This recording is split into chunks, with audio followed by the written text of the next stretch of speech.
ইস্তেখারা এটা খায়ের শব্দ থেকে।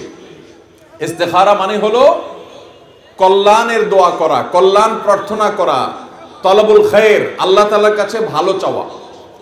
আপনি একটা জায়গায় আত্মীয়তা করতে যাচ্ছেন, সবই ঠিক আছে, পছন্দ হয়েছে দুই পক্ষের, কিন্তু এই ঠিকের পেছনে আবার বেঠিকও হতে পারে, সে আশঙ্কা আছে না নেই? আমরা নিজেরা মনে করছি সবই ঠিক আছে, বেটে বলে হয়েছে, আমাদের সাথে বলছে, মেয়েটাও ভালো, ছেলেটাও ভালো, আত্মীয় ভালো, হ্যাঁ, তারপরে যে আমাদের সাথে ম্যাচিংও হয়, সব ঠিক আছে, কুফুও মিলে, সামঞ্জস্য হয়, এরপরও দেখা যায় যে সেখানে অশান্তি হয়। হতে পারে কি পারে না? এই জন্য একজন ইমানদার যে জায়গায় আত্মীয়তা করবে সে আল্লাহর কাছে দোয়া করবে। এই দোয়ার বিশেষ পদ্ধতি আছে, এই পদ্ধতি মেনে সে দোয়া করবে যে আল্লাহ, আমি তো অমুক জায়গায় আত্মীয়তা করতে যাচ্ছি, এখনো সিদ্ধান্ত ফাইনাল করি নাই, নিজে নিজে স্থির করছি যাব, তাদেরকে এখনো জানাই নাই।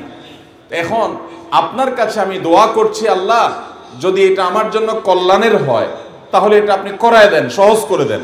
আর যদি আমি যেটাকে আমার জন্য ভালো মনে করছি এটা যদি আমার জন্য ভালো না হয়, এটা যদি আমার জন্য বরং উল্টো আরো খারাপ হয়, তাহলে আল্লাহ আপনি আমাকে এটা থেকে দূরে সরায় দেন, আর এটাকে আমার থেকে দূরে সরায় দেন। এর নাম হলো ইস্তেখারা, মানে আল্লাহর কাছে দোয়া করা যে আমার সিদ্ধান্তের মধ্যে যেটা ভালো সেটা যেন আমি গ্রহণ করতে পারি। এই দোয়া করা, আল্লাহর কাছে নিজেকে সমর্পণ করা, সঁপে দেওয়া, এটা তো অনেক বড় সুযোগ ভাই। আল্লাহর সাথে, আল্লাহর কাছে কল্যাণ কামনা করে সিদ্ধান্ত নিতে পারা, এটা আমাদের জীবনে অনেক বড় একটা সুবর্ণ সুযোগ, যেটা চারটিখানি কথা নয়, কিন্তু আমরা অনেকে না জেনে সেটাকে অবহেলায় আমরা করি না, বা আমাদের এই আমলটি একেবারেই অনেকটা বিস্তৃত আমলে পরিণত হয়ে গেছে। মোহতারাম হাজিরিন, তাহলে ইস্তেখারা শব্দের অর্থ আমরা জানলাম। ইস্তেখারা বলতে কি বোঝায় সেটা আমরা জানলাম। ইস্তেখারা মানে হলো কল্যাণ কামনা করা, যে কোনো বিষয়ে ভালো কোন জায়গায় হবে সেটা আল্লাহর কাছে দোয়া করে নেওয়া, যে আল্লাহ ভালোটা যেন হয়। এটা আমাদের জীবনে দরকার আছে না নেই? আল্লাহ যদি কাউকে হেদায়েত করেন, গাইড করেন যে এই দিকে যাও তাহলে তোমার ভালো হবে, তাহলে তার চাইতে সৌভাগ্যবান আর কেউ হতে পারে? অতএব সেই জায়গা আমাদেরকে যেতে হবে। এবার আসুন, নবী করিম সাল্লাল্লাহু আলাইহি সাল্লাম কিভাবে ইস্তেখারা শিখিয়েছেন সাহাবীদেরকে। জাবের রাদিয়াল্লাহু তাআলা যে হাদিসটি আমরা বললাম, সেই হাদিসের আলোকে ইস্তেখারা কিভাবে। ইস্তেখারার নিয়ম হলো যে আপনি যে কোনো সময়, নিষিদ্ধ সময় বাদে বাকি যে কোনো সময়, অর্থাৎ নামাজ পড়া কিছু সময় নিষিদ্ধ আছে না, হারাম সময় আছে না, সূর্য ওঠার সময়, সূর্য ডুবার সময়, সূর্য মাঝখানে থাকার সময়, আবার কিছু মাকরু ওয়াক্ত আছে। এই নিষিদ্ধ সময়গুলো বাদে যে কোনো সময়, রাতে দিনে আপনি 2 রাকাত নামাজ পড়বেন সুন্দর করে, উত্তম রূপে ওযু করে, পরিচ্ছন্ন পবিত্র হয়ে সুন্দর করে 2 রাকাত নামাজ পড়বেন।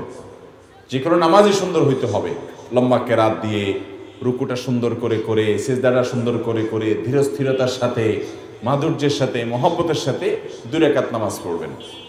এই নামাজটার নাম হলো ইস্তেখারার নামাজ। এটার নাম কি নামাজ?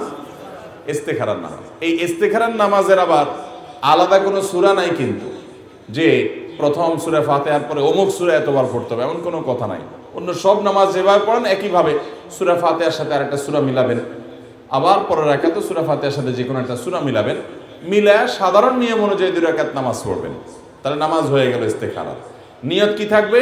ওই যে নিয়ত থাকবে, আল্লাহ আমার অমুক সিদ্ধান্ত গ্রহণ করার ক্ষেত্রে আমি তোমার কাছে ভালো কোন পথে হবে সেটা তোমার কাছ থেকে আমি গাইডলাইন আশা করছি, সেই নিয়ত করে আমি 2 রাকাত নামাজ পড়ছি। বাস, আপনি মনে মনে নিয়ত করলেন আর নামাজ শুরু করলেন, নামাজ শেষ হয়ে গেল 2 রাকাত। 2 রাকাত নামাজ পড়ার পর একটা দোয়া পড়তে হবে, ইস্তেখারার দোয়া। দোয়াটা কি? দোয়াটা হলো আল্লাহুম্মা ইন্নী আস্তাখিরুকা বিইলমিকা।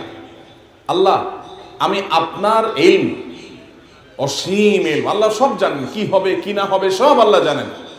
তো আল্লাহ, আপনার সেই ইলম থেকে আমি আমার কল্যাণ কামনা করছি। আপনি সব জানেন,